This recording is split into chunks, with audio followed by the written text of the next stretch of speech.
दशमी तिथि को शमी के पत्ते को चाहे 21 हो, 11 हो, 51 हो, उसको शहद में डुबोकर शंकर भगवान के शिवलिंग पर उसको श्रृंगार करो। केवल चढ़ाना नहीं है, जब शहद में डूब जाएगा तो वो चिपक जाएगा। शिव का श्रृंगार करो। क्या होगा इससे?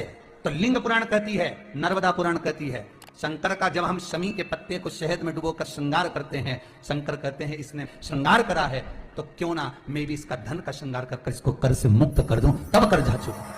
जैसे आप एक बेलपत्र की ये दो जो पत्तियां होती हैं, जरा ध्यान देंगे, ये दो जो पत्ती नीचे की रहती है, बेलपत्र आगे का भाग एक बेलपत्र और नीचे की जो ये दो पत्तियां होती हैं, इन दो पत्तियों के ऊपर एक एक शमी पत्र, ये दो जो पत्तियां हैं इन पत्तियों के ऊपर एक एक शमी पत्र और लाल चंदन ये रखकर कितना भी रोगीला व्यक्ति हो, रोग से ग्रसित व्यक्ति हो, जिंदगी में कितना ही दुख पड़ रहा हो, बेलपत्र की ये दोनों पत्ती जिसके ऊपर शमी पत्र रखकर लाल चंदन रखकर 21 हो, 11 हो, 51 हो तिथि को उसको शहद में डुबोकर शंकर भगवान के शिवलिंग पर उसको श्रृंगार करो। केवल चढ़ा गुरु है, इंद्र पर आक्रमण करता हूं।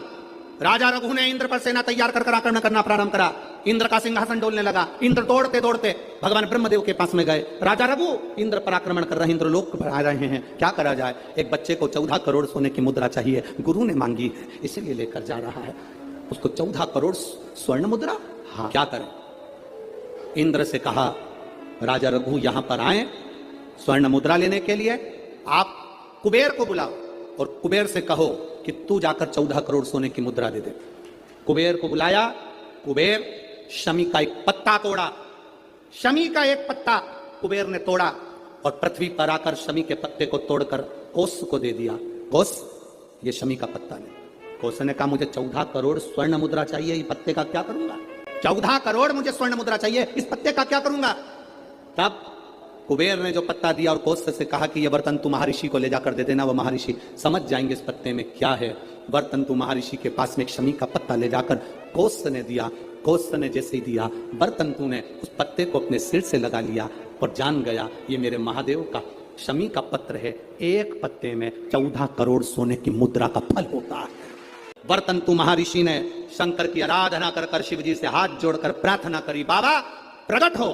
देवादिदेव महादेव प्रकट होकर कहते हैं बर्तन तू मांगो, तुम्हें क्या चाहिए? बर्तन तू कहते हैं बाबा शरदीय नवरात्रि पूर्ण होने पर जो विजयदशमी आए, उस दशमी के दिन जो एक शमी का पत्र भूलवश भी महादेव को समर्पित कर दे, उसकी जिंदगी में कभी संपदा की कमी ना आए।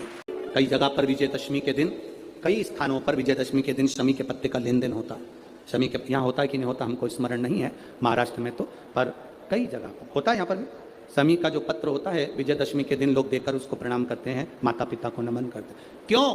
आप अपने बच्चे हो ना, आपसे पूछेंगे, आपकी औलाद आपसे पूछेगी, आपके आने वाली पीढ़ी आपसे पूछेगी, माँ ये कौन सा नाटक बनाकर रखा है तुम लोगों ने? शमी का पत्ता दे हो, शमी का पत्ता ले हो, मिलने जाओ तो शमी का पत्ता क्यों लिया दिया जाता है? बच्चे पूछेंगे। आज की पीढ़ी बहुत प्रश्न करती है, उसको उत्तर देना पड़ेगा कि एक पत्ते में 14 करोड़ स्वर्ण मुद्रा का फल होता है। और केवल यही नहीं, शमी के वृक्ष के नीचे, बेलपत्री के वृक्ष के नीचे अगर भूल से भी बच्चा, बूढ़ा, कोई व्यक्ति एक पार्थिव शिवलिंग का निर्माण कर लेता है, भूलवश भी उस पर जल समर्पित कर देता है, भूलवश भी उसके भाव से पुष्प या शमी पत्र या बेलपत्र भी चढ़ा देता है, तो वो इस संसार में कहीं ना कहीं सुख भोगता ही है, उसके जीवन में दुख नहीं। इस कोटि देवता का काम है तुम्हारा भाग्य लिखना, पर केवल एक महादेव का काम है तुम्हारे भाग्य को बदल देना। तुम्हारी जिंदगी में दुख लिखा है, कब वो सुख लिख दे उसका कोई भरोसा नहीं। ये सिर लोग महादेव की पिंडी को लगा देते हैं, ये सिर महादेव के शिवलिंग को लगा देते हैं। क्यों लगा देते हैं? क्यों?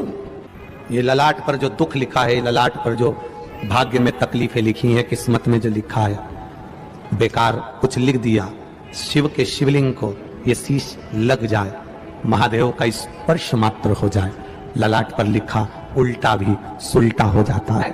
यदि पीला फूल शिवलिंग के आसपास में या शंकर भगवान के ऊपर कहीं रखा हुआ भी दिख जाए, उस कनेर के पुष्प को अगर आप 5 जगह का स्पर्श कराकर अपने हृदय की बात कहकर वापिस महादेव को समर्पित कर देते हो, तो भी मेरा महादेव तुम्हारे दुख का निवारण कर देता है।